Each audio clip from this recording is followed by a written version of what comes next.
ओम शांति। कल वाणी चल रही थी रात्रि क्लास 21-68 पहले पेज के मध्यार्ध में बात चल रही थी।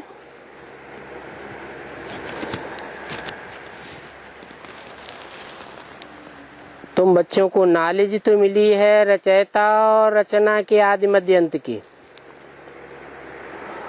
तो जरूर उस नॉलेज में रमण करते होंगे। रमण करना माना खेल करना।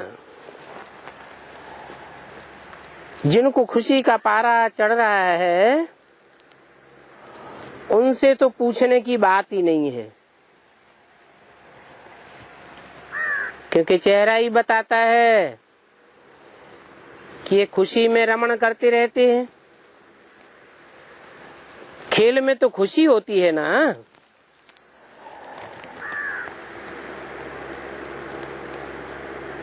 बाकी जिनको माया वार करती है, हराती है, उनके लिए कहेंगे ये तो ग्रहाचारी बैठती है चढ़ने और उतरने की। हमको कोई से पूछने का नहीं है। अपनी अपनी लाइफ के बनस्पति।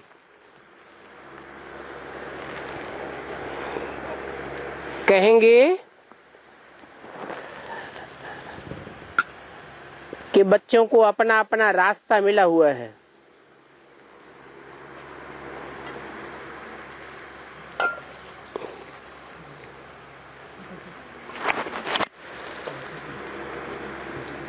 कोई लिखते हैं बाबा मदद करो, माया की ग्रहाचारी बैठ रही है, माया का वार हो रहा है, बाबा कृपा करो। आप कृपा करेंगे तो हम सतो प्रधान बनेंगे, फतेहमंद हो जाएंगे। हम माया के ऊपर फतेह पालेंगे, विजय पालेंगे।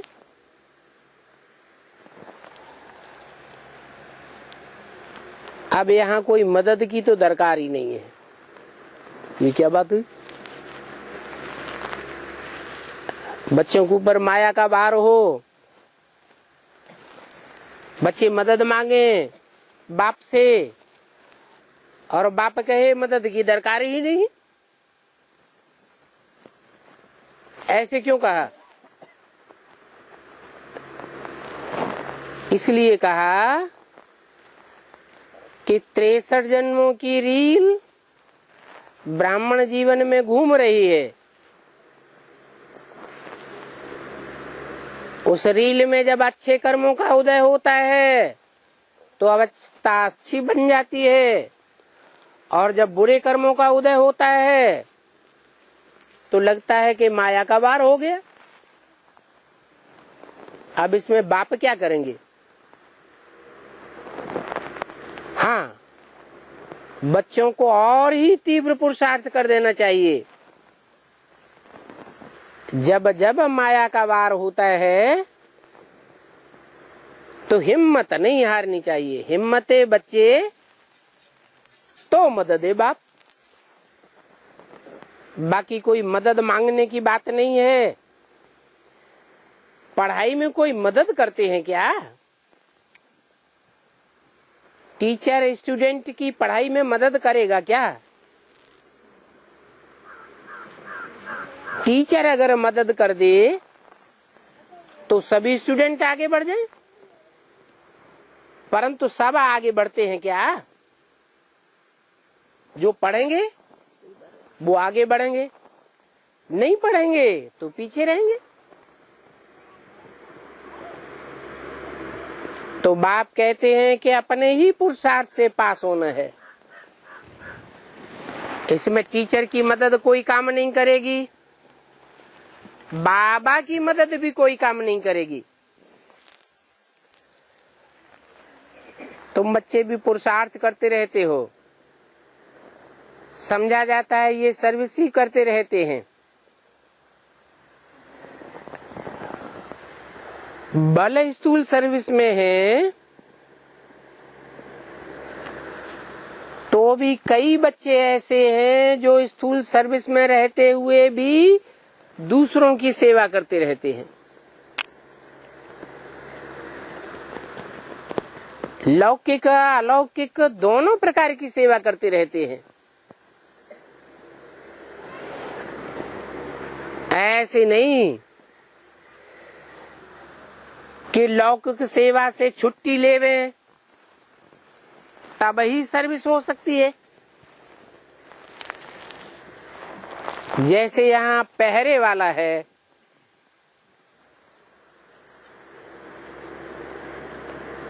पहरे पर रहते हुए भी सर्विस तो कर सकते हैं ना।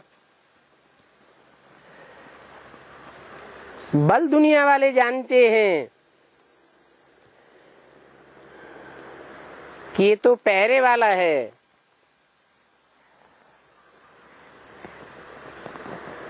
बाबा की लौकिक सेवा में है।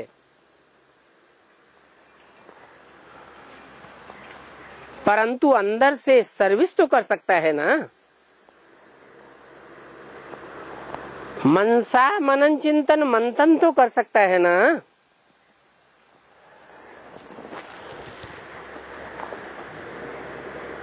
अभी तो बाबा किसी से मिलता ही नहीं है।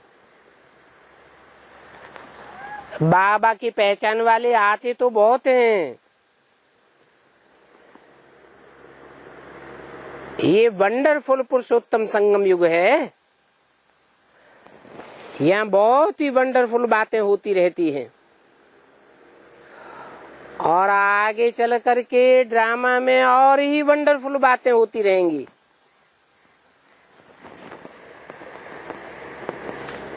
कब की वाणी है?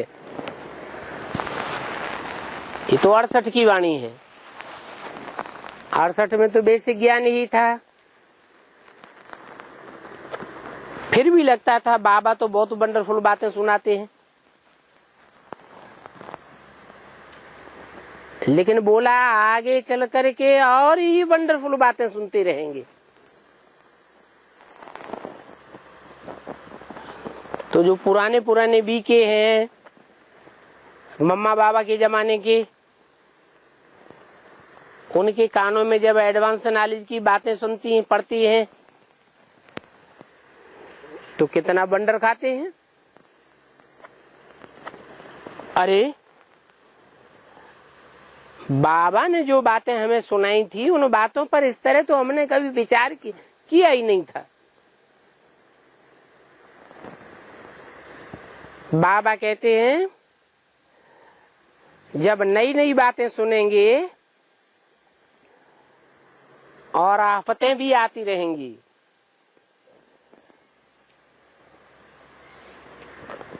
नहीं मानेंगे,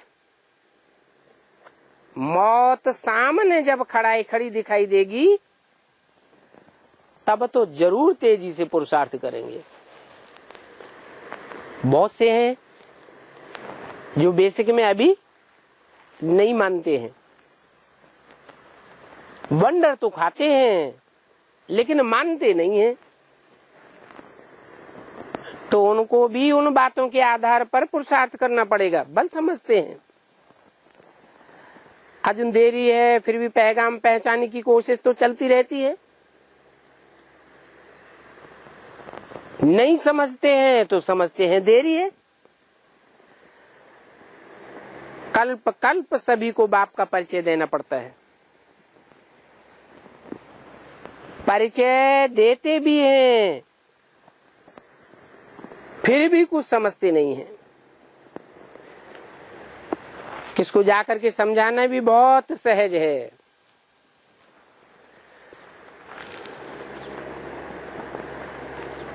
कल पहले जिनके दिमाग में बैठा है वो औरों के दिमाग में बैठाने की सर्विस करते रहते हैं। जिनकी बुद्धि में खुद ही नहीं बैठा है वो दूसरों को क्या समझावेंगे। बाप भी पूछते हैं, दिल्ली में प्रदर्शनी हो रही है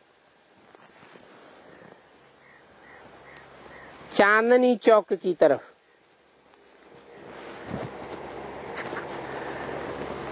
वहां चांदनी चौक में बड़े अच्छे अच्छे व्यापारी रहते हैं। अब बाप को तो ख्याल रहता है वहां जो अच्छे अच्छे बच्चे हैं जा करके सर्विस करें। तो वहां के अच्छे अच्छे व्यापारी बच्चे भी बाप को पहचान करके बाप को याद करें और भक्ति मार्ग छोड़ दें, क्योंकि बाप मिल गया तो फिर भक्ति क्या करेंगे। बेहद का बाप मिल गया तो फिर बाकी क्या चाहिए। इन भक्ति करने वालों से तुम पूछ सकते हो, जिन देवताओं की तुम मूर्तियों की तुम भक्ति करते हो, पूजा करते हो, इन्होंने ऐसा क्या कर्म किया है जो तुम इनकी पूजा करते हो। ये पूज्य पद इन्होंने कैसे पाया। इस पद पर आसीन हुए हैं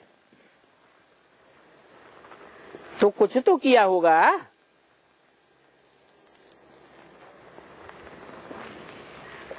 वो तो हक्के बक्के रह जाएंगे। कौन? भक्त लोग। फिर तुम उनको समझा सकते हो कि भगवान आते हैं, कर्म अकर्म विकर्म की गति समझाते हैं। जरूर इन्होंने भगवान की मत पर ऐसे कर्म किए हैं जिन कर्मों के आधार पर इन्होंने ये पूज्य पद पाया है। भगवान तो आते ही हैं नर को नारायण बनाने, नारी को लक्ष्मी बनाने। आप भी ये गीता ज्ञान सुनो। भगवान बाप आया हुआ है, बताते हैं ज्ञान भक्ति वैराग। भगवान का ज्ञान मिलता है तो भक्ति मार्ग के कर्म कांडों से वैराग आ जाता है, क्योंकि बाप की सच्ची पहचान मिल जाती है ना। तो तुम कोई से भी पूछ सकते हो, कोई भी कितना बड़ा व्यापारी, कितना भी बड़ा आदमी हो। प्रदर्शनी में समझाया जाता है कि हम ये प्रदर्शनी में तुम्हें चित्र क्यों दिखाते हैं। इसलिए दिखाते हैं कि तुम भी ऐसा पद प्राप्त कर सकते हो। बाप ये लक्ष्मी नारायण की राज्य की स्थापना कर रहे हैं। जिन लक्ष्मी नारायण को तुम मंदिरों में पूजते हो,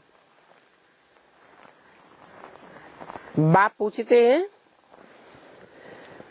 कि कौन कौन बच्चे सर्विस करने जाते हैं।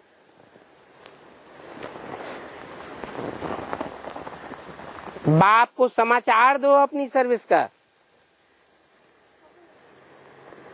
समाचार देते रहेंगे तो सर्विस में ठंडाई नहीं आवेगी। ठंडाई आनी नहीं चाहिए। हर एक बात का वजन करना होता है। बाबा पूछते हैं तुम बच्चे क्या कर रहे हो, क्योंकि सेंटर्स में बैठे बैठे तो इतनी सर्विस होती नहीं है। तो बाबा कहते हैं म्यूजियम को सजाओ। सेंटर पर इतनी ज्यादा सर्विस नहीं होती है, तो म्यूजियम की सजावट देख करके अपने आप ही आवेंगे। तो पहले पहले तो बच्चों को सर्विस को देखना चाहिए, सर्विस के ऊपर अटेंशन जाना चाहिए कि हम बड़े बड़े आदमियों को कैसे जगावें। क्योंकि बड़े बड़े आदमी अगर जग जावेंगे तो उनके पीछे पीछे छोटे लोग तो अपने आप ही आ जाएंगे। परंतु इन बड़े आदमियों को जगाने में कितनी मेहनत लगती है। बाप तो पूछेंगे समाचार दो, कौन कौन सर्विस में बिजी रहते हैं। अगर एक भी बड़े आदमी को समझ में आ गया तो वो फिर औरों को भी समझावेंगे। तो ब्रह्मा कुमार कुमारियों ने क्या समझ लिया? कौन से बड़े आदमी हैं? दुनिया भी बड़े आदमी चांदनी चौक में जो बड़ी बड़ी दुकानें बड़े बना करके बैठे हुए हैं, वो अगर समझ जावेंगे तो उनके समझने से ढेर पब्लिक आ जाएगी, सारे दिल्ली वासियों को समाचार मिल जाएगा कि भगवान आया हुआ है। अब वास्तव में बाप तो बेहद की बातें करते हैं।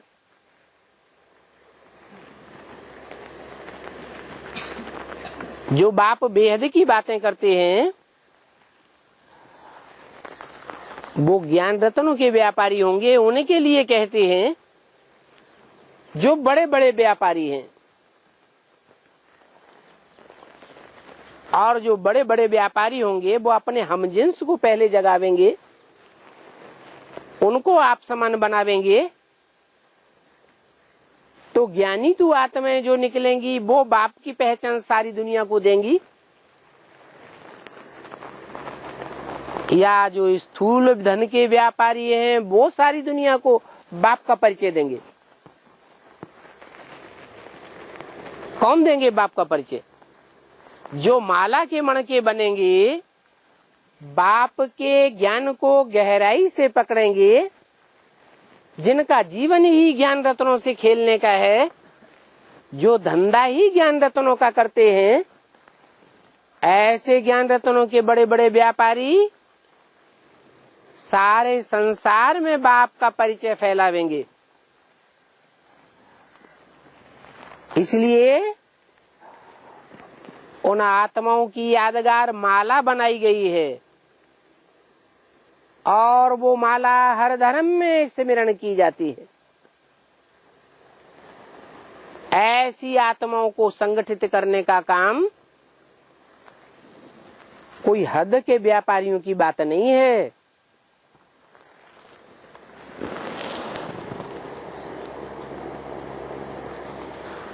बड़े बड़े को समझाने में, बाप का परिचय देने में और याद की यात्रा में टिकाने में बहुत टाइम लग जाता है। पावन तो बनना है, परंतु ये क्रिमिनल आई आगे बढ़ने नहीं देती है और ही गिराई देती है। देखा जाता है ये वैश्यालय बड़ा भारी वैश्यालय है, सारी दुनिया वैश्यालय है। बाप तो कहते हैं घर घर में अभी वैश्यालय है। सभी विषय वैतरणी नदी में गोता खाते रहते हैं। गरुड़ पुराण में भी ये विषय वैतरणी दिखाई गई है। जो बातें गरुड़ पुराण में सुनाई जाती हैं वो मनुष्यों को सुधारने के लिए सुनाई है, दिखाई है। तो बाप कहते हैं सबसे बुरा काम है विकार में जाना। कोई पूछे तो बोलो ये ड्रामा बना हुआ है। क्या? आधा कल्प शिवालय और आधा कल्प वैश्यालय। आधा कल्प पवित्र रहते हैं और आधा कल्प अपवित्र बनते हैं। अभी अगर तुमको पवित्र दुनिया में चलना है तो आकर के सुनो। बेचारे भक्ति के अज्ञान में सोए हुए हैं, तो बाप को फुरना तो रहता है ना। बच्चे कहीं गफलत तो नहीं करते हैं। 21, 60, 68 की वाणी का दूसरा पेज। बाबा तो थोड़ा दूर है,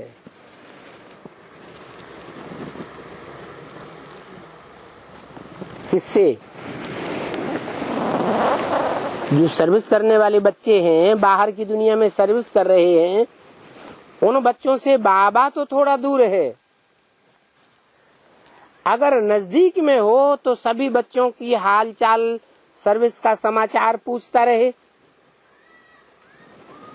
कि इन आत्माओं की सर्विस करो, इनकी पहले खातिरी करो।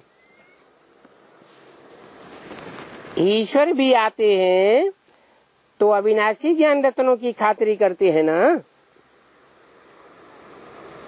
तो समझाना है, पूछना है, तुम कलयुगी पतित हो या सतयुगी पावन हो। सतयुग में तो सब पावन होते हैं, वहां होता ही है सत्य का युग, और कलयुग में तो झूठ खंड है, वहां तो झूठ का ही बोलबाला होता है। वहां सच्चाई कहां से आवेगी? परंतु कोई समझते नहीं है। तुम ऐसे सीधे सीधे प्रश्न करते हो तो भी जैसे कि बंदर बुद्धि है, पूछते भी नहीं है, जैसे कि तवाई। बाबा को तो वंडर लगता है। तुम बच्चों की बुद्धि में तो अभी बैठ गया है ये कलयुग का अंत है और अभी सतयुग आना जरूर है। तो जिनको बाप मिला, शिव बाबा के बच्चे बने, उन बच्चों से हम खुश खैरियत क्या पूछें? है जो शिव बाबा के बच्चे बन चुके हैं वो खुश ही होंगे या नाखुश भी होंगे? है नाखुश होंगे। अगर बाप मिला तो खुशी का खजाना मिल गया, और जिनको खुशी का खजाना मिल गया उनसे पूछना तो बेकार है। तुमको तो विश्व की बादशाही मिल जाती है तो जरूर तुम खुशी में ही रहेंगे, नाराज थोड़े ही होंगे। कोई तुमसे पूछे कि तुम खुशी राजी हो तो तुम क्या कहेंगे? है अरे हम तो स्वर्ग से भी ज्यादा खुशी में हैं। स्वर्ग में भी किसी को इतनी खुशी नहीं होती होगी जितनी हमको खुशी होती है। कैसे? बाबा मिला है, बाबा मिला, बाबा मिला इसलिए खुशी ही खुशी है। लेकिन अभी बाबा सदाकाल मिला है, सदाकाल मिला है, ये बीच बीच में माया भी गले लग जाती है, लग जाती है, तो फिर खुशी उड़ जाती है। और जब खुशी उड़ जाती है उस समय पूछने वाला पूछेगा राजी खुशी हो तो क्या झूठ बोलेंगे? हैं? क्या कहेंगे? है? माया में खुशी है, सब खुशी है। माना बाबा ये जो बच्चों को समझाते हैं कि तुमसे कोई पूछे राजी खुशी हो तो तुम ये बतावेंगे कि हम तो सतयुग में भी जितनी खुशी नहीं होती है, स्वर्ग में भी जितनी खुशी नहीं होती है, उससे भी ज्यादा हम यहाँ खुशी है। तो ये बात तुम्हारी बुद्धि में बैठती है, अनुभव में आता है अनुभव में आता है। झूठ बोल दिया, बीमारी होती है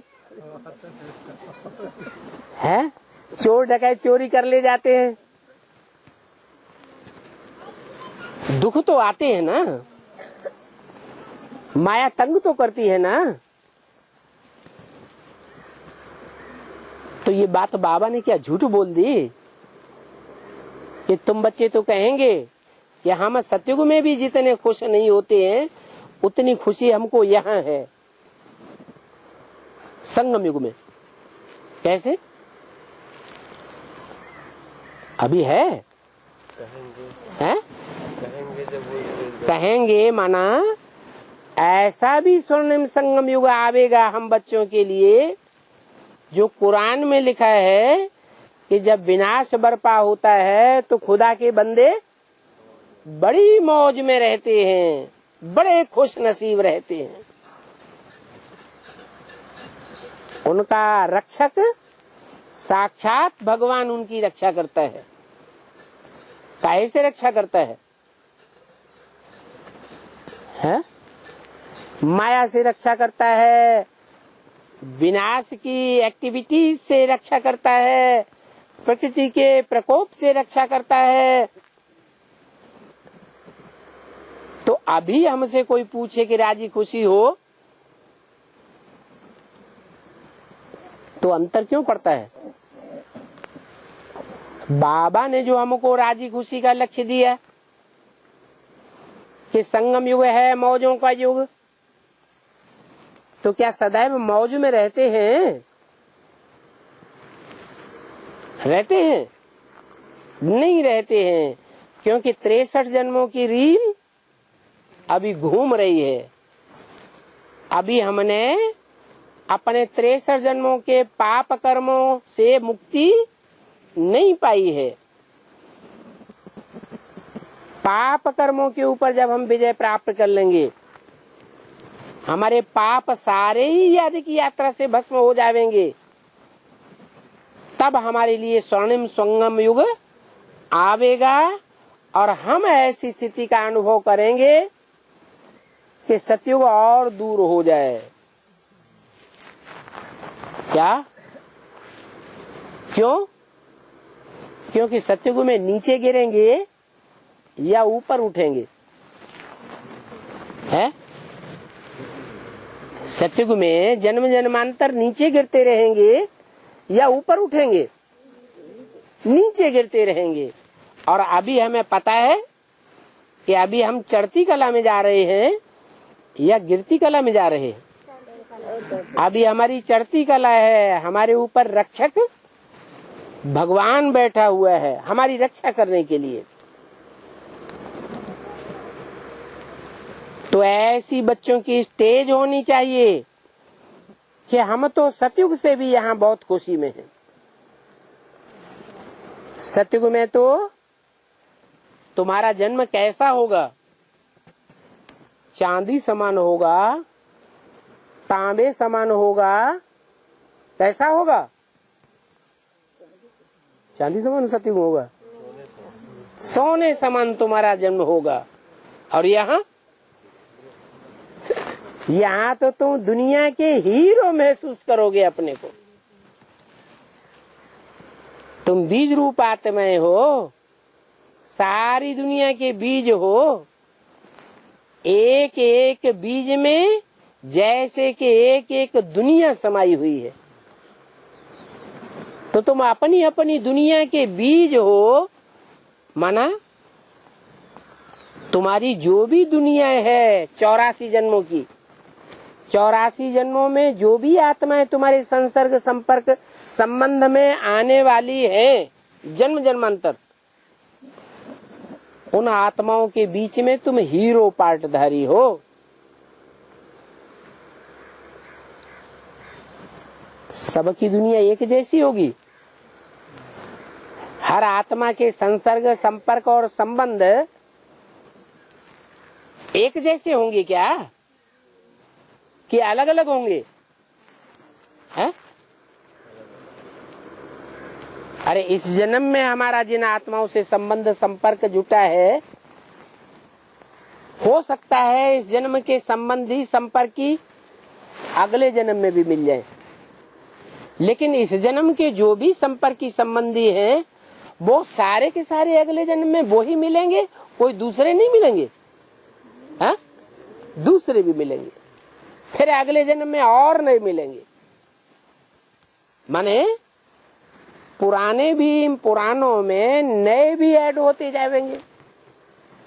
तो हमारी दुनिया संसर्गियों की, संपर्कियों की और हमारे संबंधियों की दुनिया जन्म जन्मांतर बड़ी होती जाएगी या छोटी होती जाएगी? है नहीं, बात समझ में आ रही? बड़ी होती जाएगी। आखिरी ने 84वें जन्म में जाकर के हमारी बहुत बड़ी दुनिया हो जाएगी।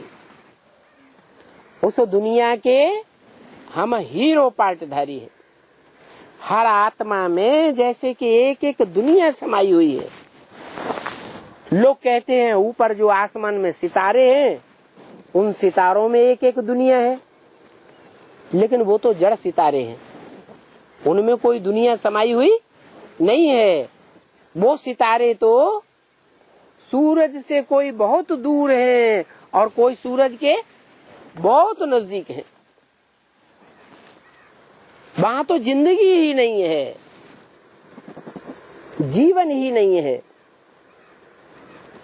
इस पृथ्वी पर ही जो नॉर्थ पोल है और साउथ पोल है, पृथ्वी का ऊपरी उत्तरी हिस्सा और दक्षिणी हिस्सा, वहां सूरज की किरणें तीखी तिरछी पड़ती हैं, तो वो हिस्सा दूर हो जाता है। दूर हो जाने की वजह से, सूरज से दूर होने से वहां सर्दी पड़ेगी कि गर्मी पड़ेगी? है? सर्दी पड़ती है। इतनी ज्यादा सर्दी पड़ती है कि वहां साल भर बर्फ ही बर्फ जमी रहती है।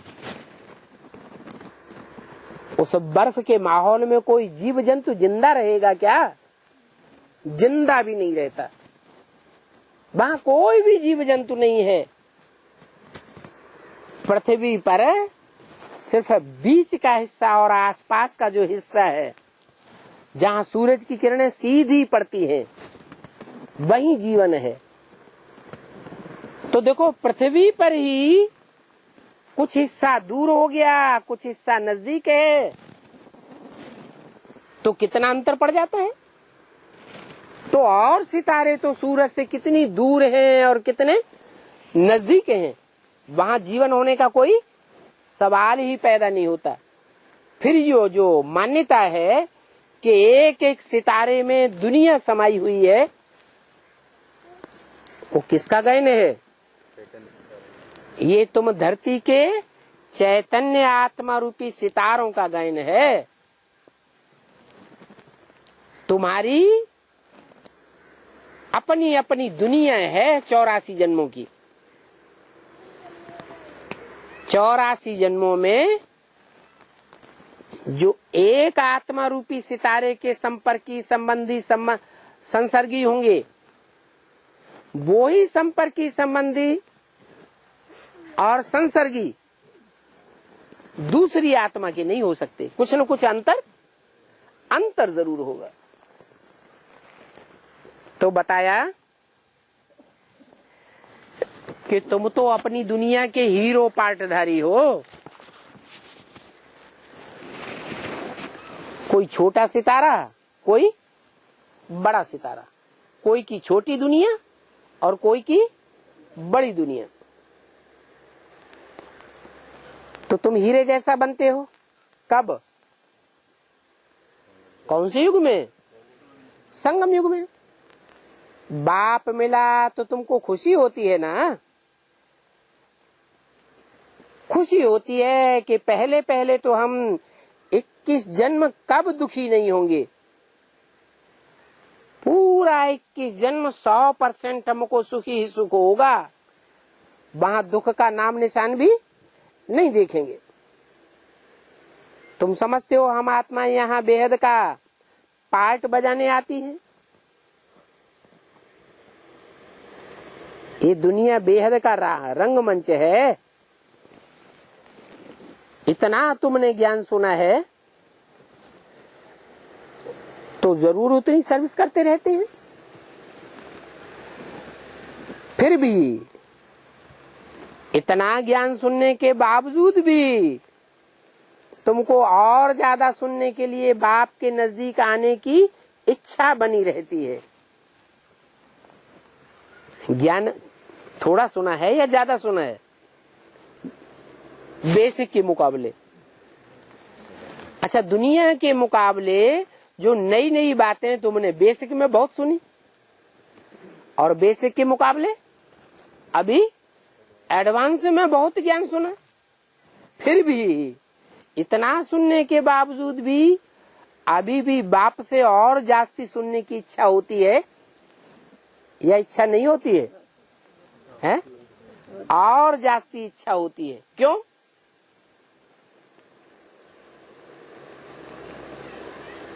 क्योंकि ज्ञान सागर बाप से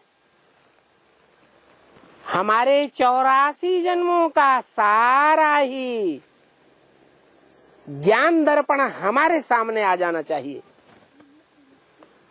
इतना ज्ञान हमको मिले जो हमारे पूरे 84 जन्म क्लियर हो जाए,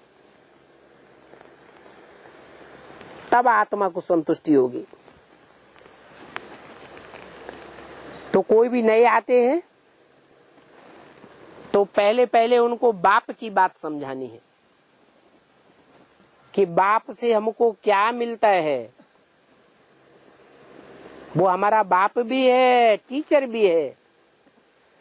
लौकिक दुनिया के टीचर होते हैं, उनकी तो लिमिटेड ज्ञान की पढ़ाई होती है, और हमारा बाप तो 84 जन्मों की सारी कथा कहानी हमको बताता है।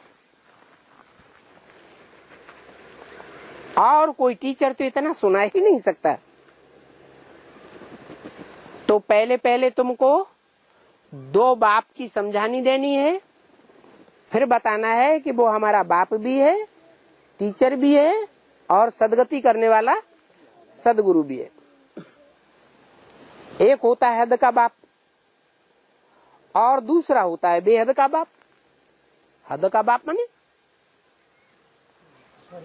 2, 4, 8, 10, 15 बच्चों का बाप होगा, तो हद का हुआ या बेहद का हुआ? हद का। अच्छा, समझो क्राइस्ट है।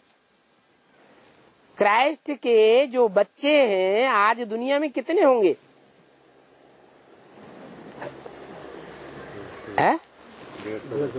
क्राइस्ट को जो अपना बाप मानते हैं, धर्म पिता मानते हैं, उसके बच्चे 200 करोड़ से भी ऊपर हो जाएंगे। तो वो हद का बाप है या बेहद का बाप है? क्या कहेंगे? है? वो भी हद का बाप। 200 करोड़ बच्चे इस दुनिया में जिसके हों, वो हद का बाप हुआ है? है? हाँ, क्रिश्चियन से कहेंगे कि हमारा बेहद का बाप है, क्योंकि दुनिया में और कोई धर्म पिता उनको नहीं दिखाई पड़ता है जिसके इतने बच्चे हों। कोई है? कोई धर्म पिता ऐसा है जिसके 200 करोड़ से जास्ती बच्चे हों? है? अरे मुसलमान सारी दुनिया में छा गए थे। सारी दुनिया में 2500 साल में लंबे से लंबे समय तक मुसलमानों का राज्य चला, तो भी मुसलमानों की इतनी तादाद नहीं हो पाई, और क्रिश्चियंस तो 200 करोड़ से भी ज्यादा। तो बेहद का बाप हुआ या हद का हुआ? है? क्यों? सीमित ही हुआ है? सीमित में हुआ। सीमित में हुआ? अरे अभी तो आज दुनिया में कोई ऐसा बाप नहीं है जिसके 200 करोड़ बच्चे हो। भगवान बाप दुनिया कहाँ मानती है?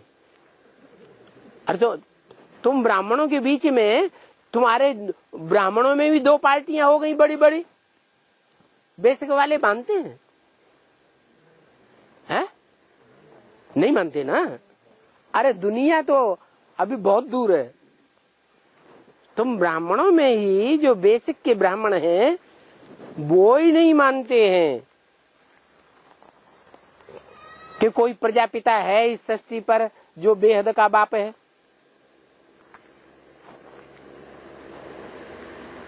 तो कैसे ये समस्या हल होगी कि एक है बेहद का बाप और बाकी सारी दुनिया में जितने मनुष्य मात्र हैं वो सब हद के बाप हैं? कैसे हल करेंगे? अच्छा, दुनिया में जो भी बड़े बड़े धर्म पिताएं हैं वो आदम को एडम को मानते हैं या नहीं मानते हैं? ये तो बताते हैं कि कोई आदम था, कोई एडम था, तो वो उनसे पहले था या उनके बाद में हुआ? उनसे पहले था। तो जो उनसे पहले था वो तो सारी मनुष्य सृष्टि का बाप हो गया, और जो आदि में था तो सृष्टि के अंत में भी जरूर प्रत्यक्ष होगा ही होगा। आदि सो अंत, हिस्ट्री मस्ट रिपीट। हिस्ट्री में अगर ऐसा कोई व्यक्तित्व हुआ है जिसको सब धर्म पिताएं अपने से पहले मानते हैं, तो सृष्टि के अंत में वो जरूर प्रत्यक्ष होगा, और उस बाप की ही नाले सारे संसार में फैलेगी। सारी दुनिया का, हर धर्म का, हर मनुष्य मात्र उस बाप को मानने के लिए, गॉड फादर मानने के लिए मजबूर हो जाएगा। इसलिए बताया कि वो है बेहद का बाप। क्राइस्ट, इब्राहिम, बुद्ध, क्राइस्ट जो हैं वो तो सब हद के बाप हैं, और वो परमपिता परमात्मा है बेहद आत्माओं का बाप, और प्रजापिता है बेहद मनुष्यों का बाप।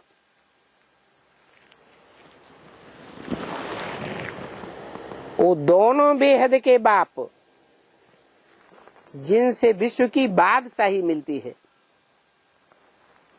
स्वर्ग की बादशाही मिलती है,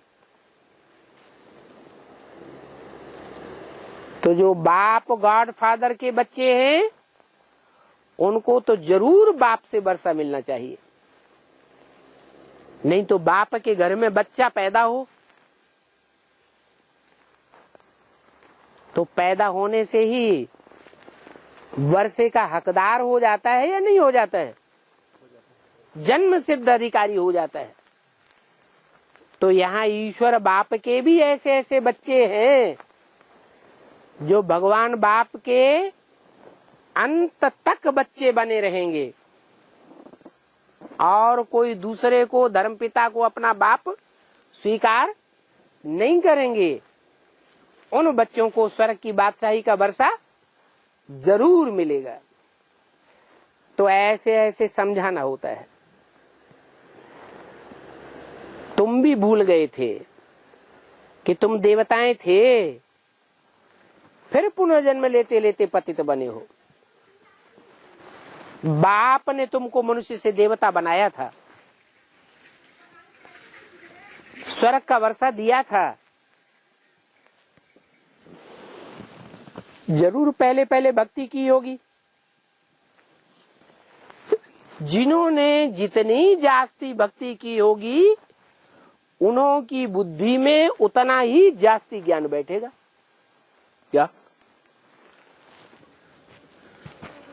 तो भक्ति ड्रामा प्लान अनुसार की तो अच्छा किया या बुरा किया? वो भी अच्छा किया।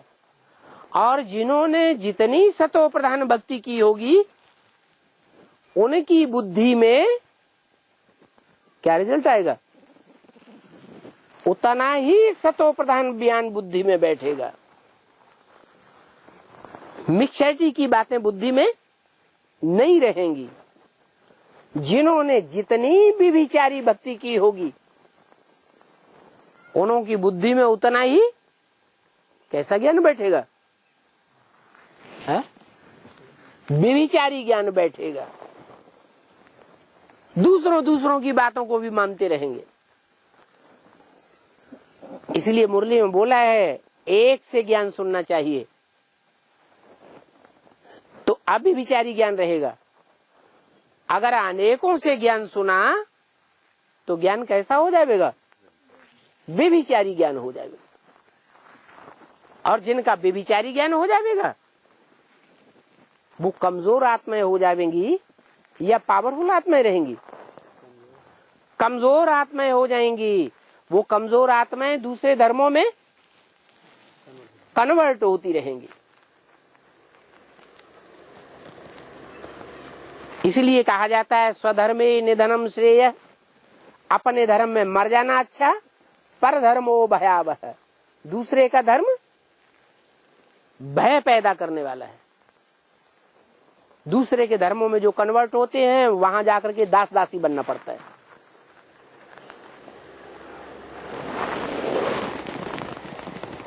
कोई की बुद्धि में जास्ती नहीं ज्ञान बैठता है। कहते हैं ना कोई, हमारा तो माथा चकराता है, आप तो बहुत लंबा चौड़ा विस्तार में सुनाते हैं।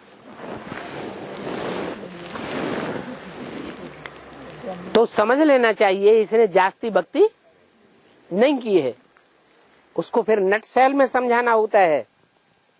थोड़ा सा समझा करके फिर छोड़ दो।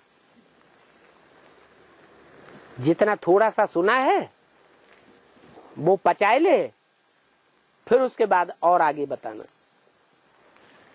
थोड़ा भी समझेगा तुम्हारी बातों को तो प्रजा बन जाएगा। क्या कहा?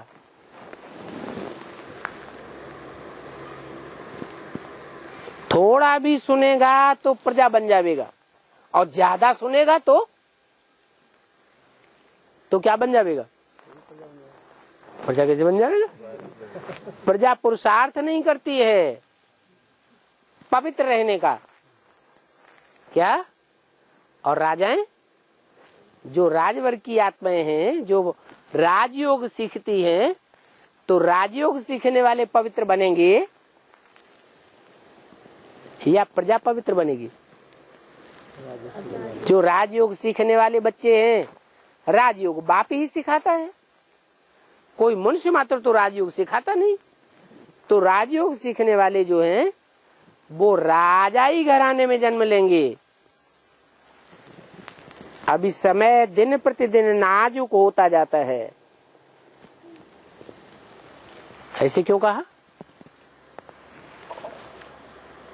क्यों नाजुक होता जाता है? किस बात में बोला कि नाजुक होता जाता है? लड़ाई झगड़े दुनिया में बढ़ रहे हैं या घट रहे हैं? हैं? बढ़ रहे हैं। तो लड़ाई झगड़े ज्यादा बढ़ते रहने से दुनिया में अशांति बढ़ेगी या घटेगी?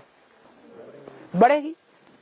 तो लगातार जब अशांति बढ़ती रहेगी, और खुदान खास्ता भारतवर्ष में खास करके जैसे अभी अकाल घोषित हो गया बहुत जिलों में,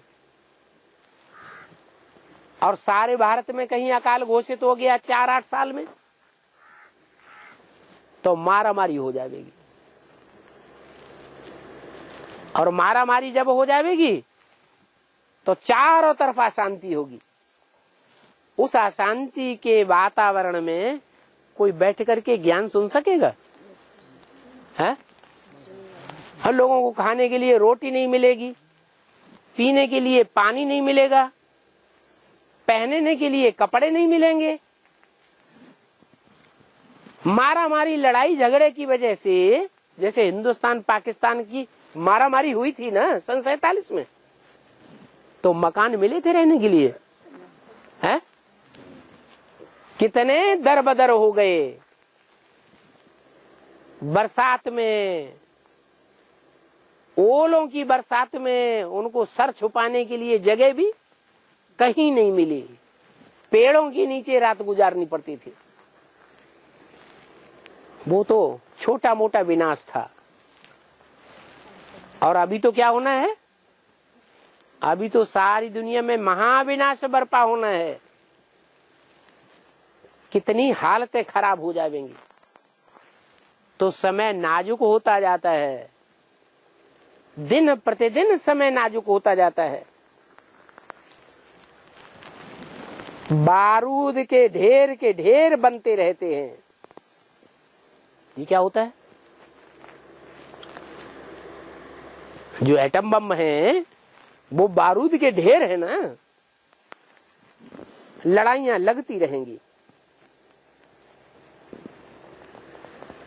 शहर के शहर, बड़े बड़े महानगर एटम बमों से विनाश होते रहेंगे। तुम टीवी में देखते रहेंगे, सुनते रहेंगे, आज इस शहर का विनाश हो गया, आज इस शहर का विनाश हो गया। सारी दुनिया में कितने देशों को हथियारों की सप्लाई होती रहती है,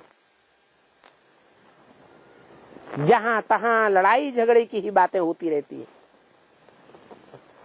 अब तुम बच्चे तो जानते हो कि ये दुनिया अनेक बार विनाश हुई है, है? एक बार विनाश हुई है कि अनेक बार? अनेक बार विनाश हुई है। तो तुम्हारे लिए ये विनाश की बात नहीं है या रोजमर्रे की बात हो गई है? अरे हम तो जानते हैं कि जब जब कल्प पूरा होता है तब तब महाविनाश इस दुनिया का होता है। दुनिया इस बात को नहीं जानती कि बार बार विनाश होता है। तुम बच्चे तो फरिश्ते बन जावेंगे। क्या फरिश्ते बन जावेंगे? कैसे? मम्मा बाबा की तरह शरीर छोड़ करके? नहीं, शरीर छोड़ करके फरिश्ते नहीं बन जावेंगे। शरीर भी रहेगा, लेकिन शरीर रहते हुए भी इस दुनिया के जो भी देहधारी संबंधी हैं, उन संबंधियों का कोई भी मोह हमारे अंदर नहीं रहेगा। जैसे कि संबंधों से कोई नाता ही बुद्धि का नहीं रहेगा। फर्श की दुनिया से हम उपराम हो जाएंगे। हमारी आंखें समझेंगी कि हम ये जो भी देख रहे हैं आज की दुनिया चटक मटक वाली, वो कल अब क्या होने वाली है? कल भस्म होने वाली है। तो तुम तो फरिश्ते बन जावेंगे, माना सूक्ष्म वतनवासी बन जावेंगे। सूक्ष्म मनन चिंतन मंथन में तुम्हारी बुद्धि बिजी रहेगी। 84 जन्मों की तुम कहानी को यहाँ बैठे बैठे मनन चिंतन मंथन में लाते रहेंगे। तो खुशी बढ़ेगी या घटेगी? तुम्हारी खुशी तो बढ़ती जाएगी। दुनिया का विनाश कैसे होता है तुम जानते हो। ये बहुत खौफनाक खतरनाक विनाश है। दुनिया में जो अभी तक विनाश हुए हैं वो तो बहुत छोटे छोटे तबक्के में हुए हैं। अभी तो भारी से भारी विनाश होना है। तुम समझते हो सतयुग में एक राज्य था और वो एक राज्य एक धर्म एक कुल एक भाषा की स्थापना फिर से होनी है। और तुमको सतयुग की दुनिया में पद भी ऊंच पाना है। तो बाप कहते हैं ऊंच पद पाने के लिए और पाप भस्म करने के लिए तुम मुझे याद करते रहो। जो आत्मा जितनी जल्दी अपने 63 जन्मों के पाप कर्मों को भस्म कर लेगी उतना ही ऊंची कुर्सी को प्राप्त कर लेगी। जैसे कुर्सी दौड़ होती है, कुर्सियां रखी हुई हैं खाली, चारों तरफ दौड़ रहे हैं। दौड़ते दौड़ते सीटी बजी और जिसने कुर्सी ले ली तो जैसे उसको पद मिल गया। अब जो बाद में रह गए हो गए। तो ऐसे ही दौड़ने वाले कितने होंगे? कितने हैं दौड़ने वाले? 4.5 लाख प्रैक्टिकल में। और पहली दौड़ होती है तो कुर्सी 1 या 2। और सीटी बजी कोई तो 2 बैठेंगे। जो बैठ गए सो बैठ गए। फिर दोबारा दौड़ शुरू होती है। कुर्सी रखी गई 3, त्रिमूर्ति है ना। सीटी बजी और जिन्होंने पहले 3 कुर्सियों पर बैठ गए उनकी पौ बारह। फिर तीसरी बार दौड़ हुई, सीटी बजी, 8 कुर्सियां रखी हुई है। अब जो बैठ गए सो बैठ गए। अव्यक्तवाणी में तो बोल दिया ना कि ऐसे नहीं धोखे में रहना कि 1 कुर्सी की दौड़ हुई थी और 3 कुर्सियों की दौड़ हुई थी तो बहुत लंबा टाइम लग गया था सीटी बजने में। ये 8 कुर्सियों की दौड़ में लंबा टाइम नहीं लगेगा जितना लंबा टाइम पहले लग गया। अभी जल्दी से सीटी बजेगी तो बैठने वाले बैठते हैं, रह जाने वाले रह जाते हैं। 108 की वो भी कुर्सी दौड़ होनी है। जो बैठ गए, कर्म बंधन खलास कर लिए, याद की यात्रा में तीखी हो गए तो पद पा लिया। हर धर्म में, हर प्रकार की माला में उनकी यादगार चलती रहेगी। लोग उन माला के बणकों को, आत्माओं को सिमरण करते रहेंगे जन्म जन्मांतर। और अभी भी दुनिया की नजरों में बहुत ऊंचे बनने वाले हैं। नाटक होता है, एक्टर्स होते हैं रंगमंच पर, तो कोई गधे का पार्ट बजाता है, कोई हीरो हीरोइन का पार्ट बजाते हैं, लेकिन सबकी नजर किसके ऊपर रहती है? हीरो हीरोइन के ऊपर। तो ऐसे ही ये 9 लाख सितारे हैं। उन 9 लाख सितारों में 4.5 लाख सितारे तो तुम हो